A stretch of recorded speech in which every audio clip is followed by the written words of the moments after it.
Good evening, my fellow Jamaicans. This is Joseph Patterson, President of the UIC.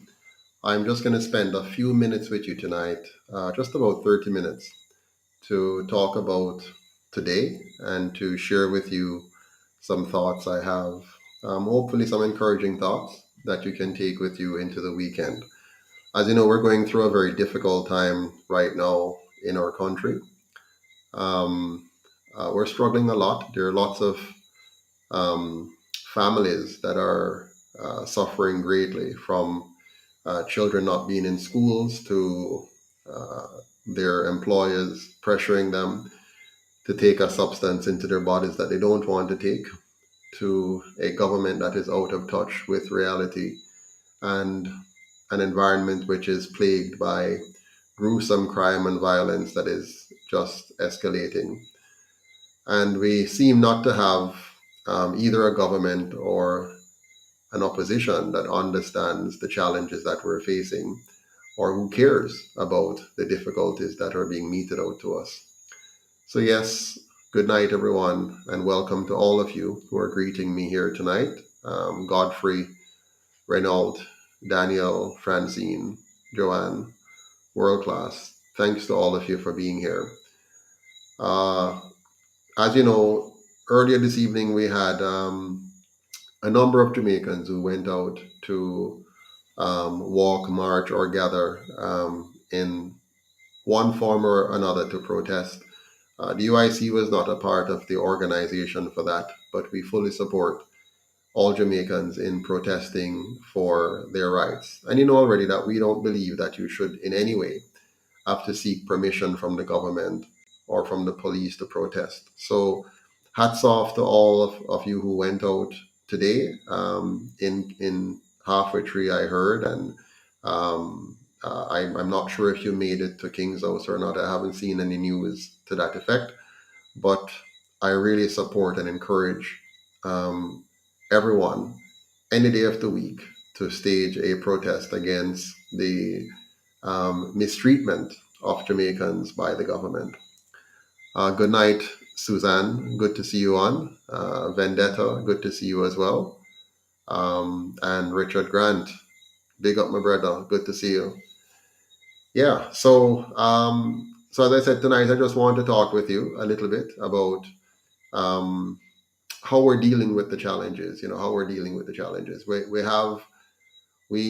I am pained to see that still our children are not being allowed to go into school, face to face learning.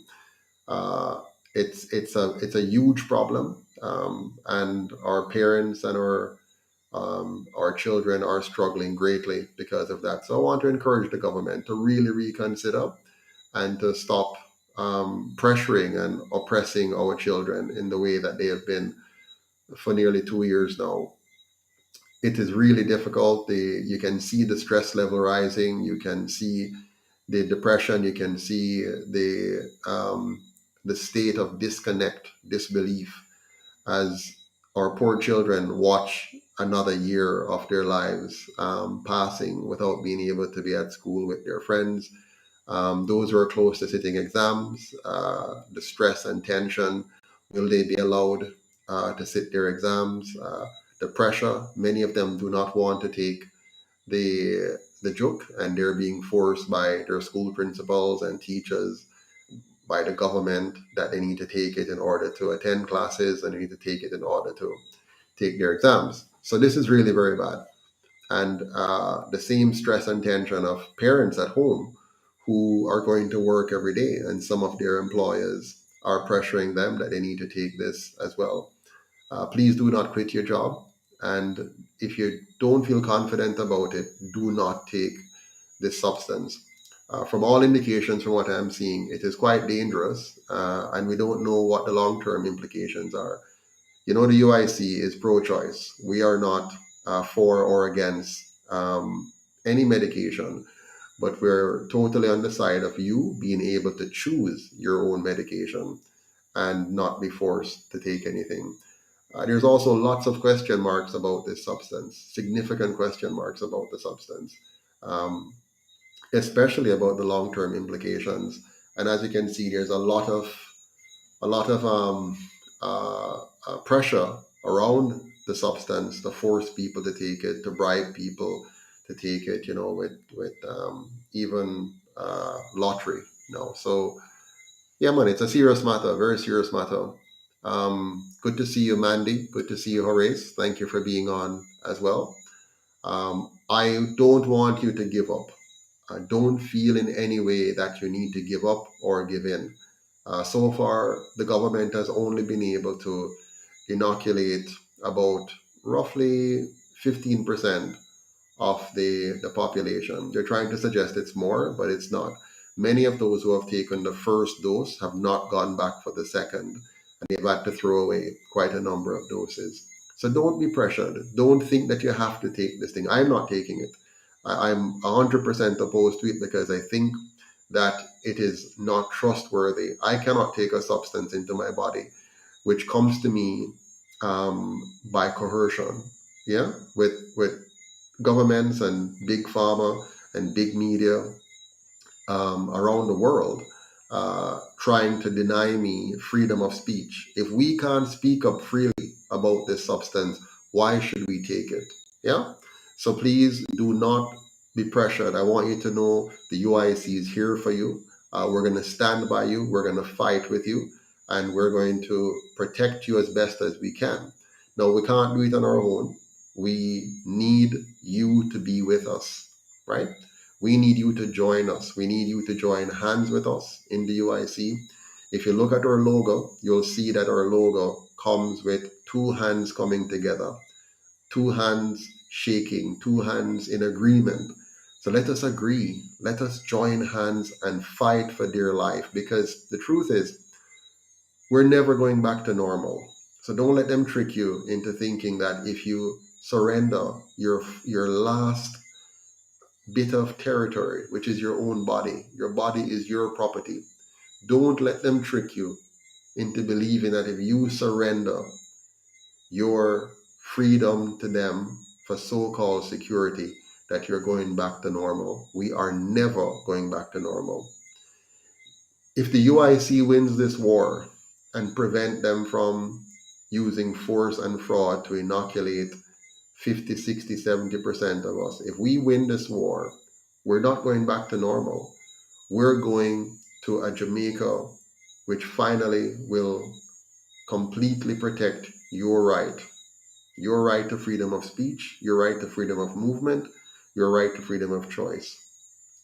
We're going to ensure that you have the right to freedom of assembly, the right to travel, to trade, and associate as you see fit, provided you do not use force or fraud to infringe on the life, the liberty, or property rights of others. So we're not going back to normal. We're going to a better place in terms of good governance. But it doesn't mean everything is going to be easy, because once we, the people of Jamaica, decide to stand up for our rights, people inside and outside of Jamaica are going to fight against that. They're going to try to cut off our supply of oil. They're going to try to cut off our connection with the international financial system. They're going to try to pressure us. But I want you to stand with me, and I will stand with you for a real, new, and truly free Jamaica. A Jamaica where we're no longer controlled by colonial foreign interest. A Jamaica where for the first time the black man will be free in his own country. The first time in over 400 years, we will truly be free in our own country. This is a war we're fighting, my friends. It's not a typical war, it's not the usual war, but it is a war. And we have a prime minister that wants to continue to divide us. They want to divide us into vaccinated and unvaccinated so that we will fight each other. But don't let him succeed. Don't allow him to divide us. Don't allow the government, including the opposition, to divide us. They have divided us for 77 long years. They took the master plan from the colonial masters and they just planted it on us. and they have consistently needled us and needed us and push us to hate each other. You might recall that in the 1980s, we murdered 800 of ourselves. More than 800 of us were murdered fighting for one party or the other. That's what the colonial masters did to us. And that's what the two colonial parties did on behalf of the colonial masters to us. They created two cults in this country. And through these two cultist organizations, they led us to murder each other. That is why our murder rate is so high today. They put guns and ammunition in the hands of our young men. They seduced our young women, and they led us to fight and kill and abuse each other. The time has come, my fellow Jamaicans, for us to unite. It's time for us to put down our colors, our green and our orange. It's time for us to put off the old man and to become a new person, a new creation, a new nation. One nation under God, indivisible, inseparable, joined together in harmony, not by force, but voluntarily. Let us join hands together. Let us become one people again. They have divided us for far too long. They divided us in Africa, tricked us, deceived us, even caused some of us to entrap some and sell some. But my brothers and sisters, the time has come for us to rise up, look back at that history, learn from it, and never again allow them to conquer us by dividing us. Join hands with your vaccinated and unvaccinated brothers and sisters. Join hands whether you're rich or you're poor. Join hands whether you're maroon or Rasta. Join hands whether you're a Christian or an atheist. Join hands whether you're male or female. Join hands because we're all Jamaicans. Let us create one Jamaica, finally, a Jamaica where you're not looked upon as a political creature, where you're not used by political parties to carry out their objectives and then discarded, left in the hash heap of corruption. Let us as a nation decide once and for all that we'll have no more of that. The days of corruption, the days of political division, the days of us fighting each other must end now. So I'm calling upon those in the police services or the police force as they call it, those in the army, our teachers, our nurses, the handcart man, the hard-working market lady, the person with their stall on the side of the street in Half a Tree or Crossroads or Santa Cruz Market or Mapin Market, the person who is struggling to run their little taxi in Greenvale, Anaval, the person in Montego Bay who is going to their BPO. All of us, let us say the time has come for us to be one Jamaica. The time has come for us to close the chapter, the miserable, dirty, horrible chapter of the last 77 years of two colonial parties leading us downward, downward, downward. If you want any indication of where they're leading us, just look at the value of the Jamaican dollar today and where it's coming from. Today, it is over 150 to 1, coming from a place where the dollar, our dollar, was stronger than the US dollar. Look at the murder rate. coming from the 1960s, being just about 60 or so murders a year, to now being over 2,000, running up to 3,000. Look at the atrocities every day. A child is being abducted, a senior citizen is being chopped to death while laying on their bed, unable to move. A mother losing a child, a father losing a son. Every day, another murder, gruesome murder. A policeman killed here, a policeman killed there. And it seems that there's no end in sight. You have cultish organizations having mass, just mass brutal killing. Now, think about it seriously. Our country is heading in not just the wrong direction, it is off the rails. And we have a government, a prime minister, which is completely detached from these realities. He's busy showing off new machines for testing for viruses. He's busy pitting one set of Jamaicans against another. He's busy threatening his own people that he's going to treat one set of us different from another and that he won't be able to help us. My God, where's the leadership? Where is the leadership that we should have from a prime minister? Well, my friends, we're looking for leadership in the wrong place. These people are there not to serve you and me, not to serve the Jamaican people. They have always been there to serve the interest of their foreign masters and to serve the interest of a small elite that continues to control our economy and our lives here in Jamaica, enriching themselves at our expense, manipulating our government, manipulating our laws, manipulating our tax system to enrich themselves while devaluing the people of this country,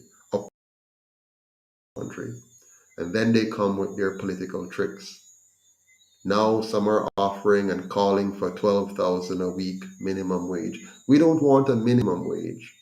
We want a maximum wage. We want to have a country that allows us to earn to our maximum potential. We want a country where the school system doesn't fail 70% of the students. We want a country where it is not insurmountable to make it through university or college because it's affordable, accessible, and reasonable. We want a country where when you work hard and study hard and pass your exams and prepare yourself, there's actually work for you to get. You don't have to now fly out of the country in order to find opportunities.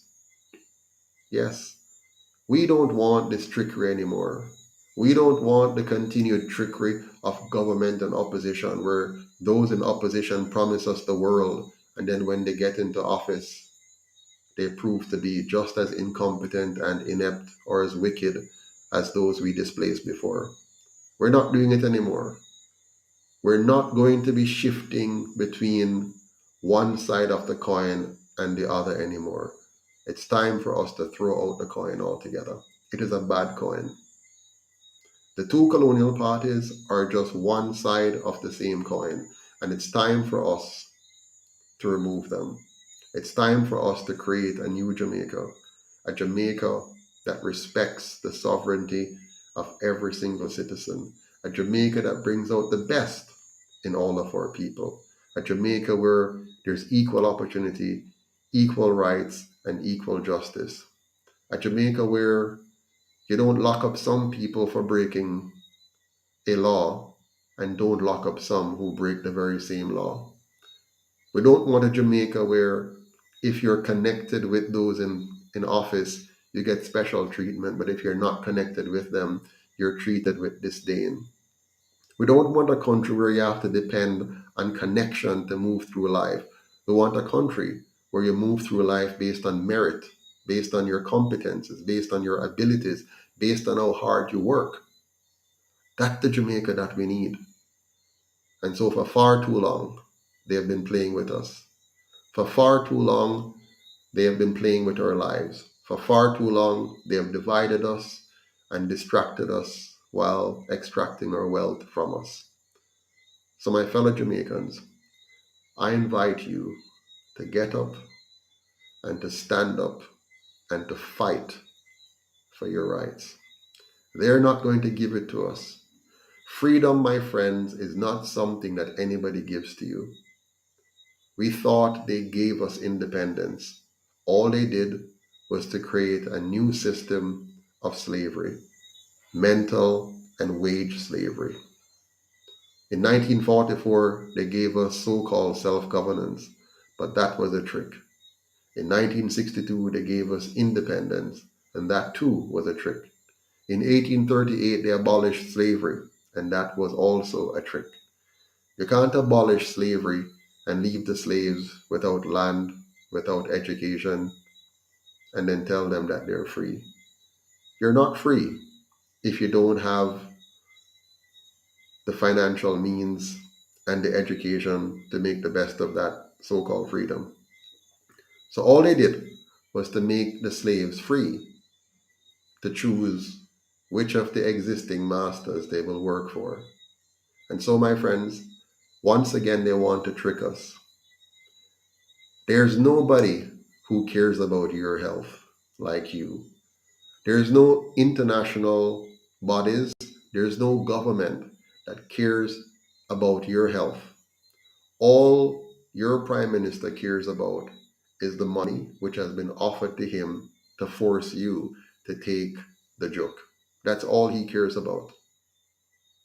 All he cares about is how much the current situation gives him an opportunity to grow his wealth and to be in a better position.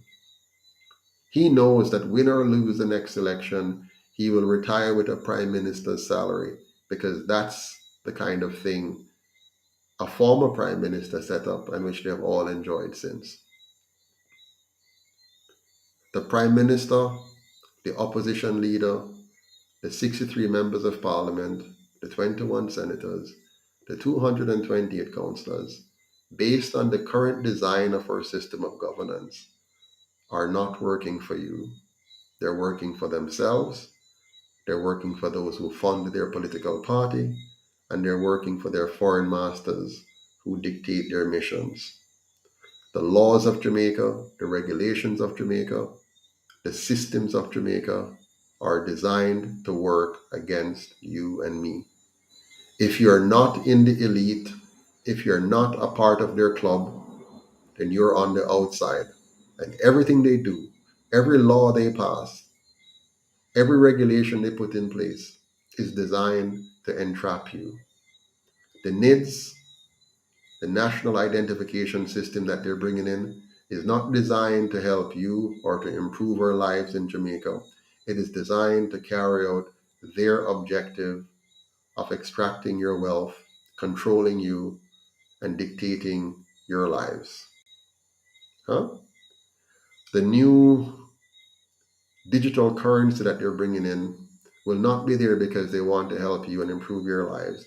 This digital currency will be coupled together with your NIDS card to control you and to make sure that if you don't do what they want you to do, they can turn off your money at will and block your access, preventing you from being able to buy or sell unless you follow their dictates.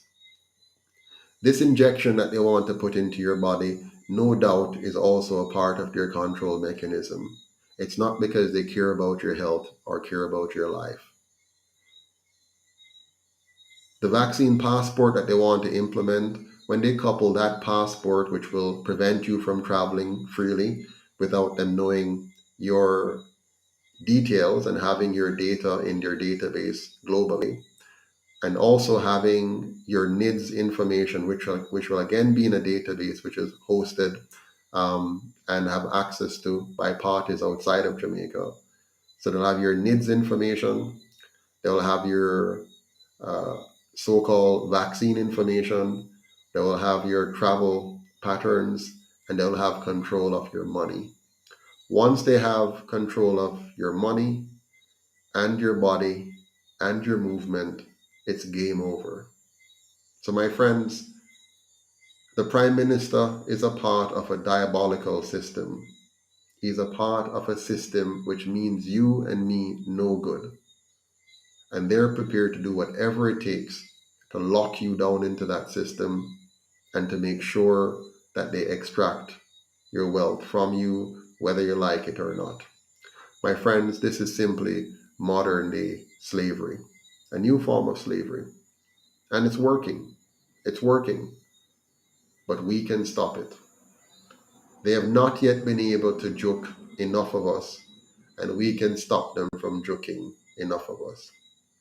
They have not yet been able to take control completely of our lives, and we can stop them from doing that. They have not yet been able to take full control of our monetary system, or at least our money, and we can stop them from doing that. We know that right now they're flooding the global economy with liquidity. They're pushing a lot of fake money out. Every new dollar that they print is taking away the purchasing power from your existing dollar.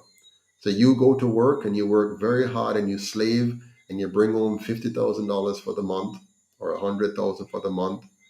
And before the month is over, they have printed new money and therefore depreciated your hard-earned wealth. So every day that you hear them giving away more money, whether they're going to give you another 10,000 or uh, spend more money to promote the vaccine blitz or spend more money to market to you, all they're doing is stealing your purchasing power. They're making you poorer and poorer and poorer and poorer and poorer every day. They're inflating away your purchasing power. So what you could buy yesterday for $1,000, today you will need $1,500. Tomorrow you'll need $2,000. The next day, the next week, the next month, you'll need $3,000. So little by little, they're digging the hole deeper and deeper for you.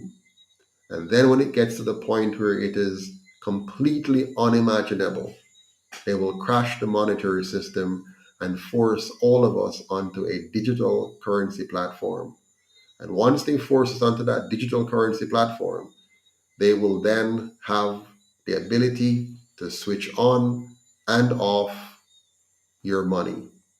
They will have complete dominion over you. You will not be able to buy or sell unless you are following their dictates, whatever those dictates are. If the dictate says that you're to take another job, you must take the next job. So first they will tell you, which they did, you need to take one juke, then it's going to be two jukes, which it is now. Then you're going to find out you can't live unless you keep taking jukes. So every 6 months, you're going to have to take another juke. Every 6 months, another juke. Every 6 months. So from 3 to 4 to 5, and they will call it a booster. Now, of course, if you don't take the juke, they will just turn off your finances. So you can't get your money. They'll lock you out of work. They'll say you don't have an approved vaccine status. So they'll say you can't travel with your passport. Your passport will keep you out of the grocery store, out of the bank, out of the nursing home, out of the public arenas, the bar, the club, the sports venue. Your child won't be able to go to school. This is serious. They are committed to taking away your rights completely. Now, we the people can stop this. We are greater than them. We can stop this. We can prevent them. But we have to determine to fight back and to fight back hard. And the way we're going to do this is to begin. First, we did the march in September 22nd, the one in which they arrested me. And now the whole Jamaica knows that the UIC is fighting for liberty, fighting for justice, fighting for your right to choose what goes into your body. But that's only the beginning. It doesn't end there. Now we're doing the All Are Welcome March. This All Are Welcome March is a campaign where we ask everybody who believes in freedom, everybody who is against vaccine apartheid, everybody who is for my body, my choice, everybody who believes that you should have a right to decide what goes into your body. All those businesses that believes in freedom will put up our sign that says that says all are welcome. All are welcome. And this signs mean this business, this company, this small business, this shop, this restaurant, this bar, this grocery store will not participate in medical apartheid. They will not force their staff to take any joke, nor will they treat the unjoked any way different from the joked. And so those store that says all are welcome, we, the people, will support those stores, will support those firms, will support those banks or credit unions. And those that will not put up such a sign to tell us that all are welcome, we will boycott them. We will not shop there. We will not save there. We will not invest with them. We will take our money out of them before they take away our right to have access to our money. And we will spend our money with our fellow Jamaicans who are not a part of the medical apartheid, a part of the vaccine apartheid, a part of the segregation, a part of the discrimination. We will stand against such evils and will use our economic power, our economic muscle to fight against the tyranny that is being advanced by this Prime Minister and the government, including the opposition. My friends, let us stand up for justice. I want to leave you tonight with a little poem from one of my favorite motivational speakers. His name is Les Brown. I'll read it for you. If you want a thing bad enough to go out and fight for it, to work day and night for it, to give up your time, your peace, and sleep for it, if all that you dream and scheme is about it, and life seems useless and worthless without it, if you gladly sweat for it, and fret for it, and plan for it, and lose all your terror of the opposition for it, if you simply go after that thing that you want with all your capacity, strength, and sagacity, faith, hope, and confidence, and stern pertinacity, if neither cold, poverty, famine, nor gout, sickness, nor pain of body and brain can keep you away from the thing you want, if dogged and grim you beseech and beset it, with the help of God, you will, my friend, get it. Go in peace tonight. Have a great weekend and remain focused on liberty. You, my friend, deserve to be free. Have a good night.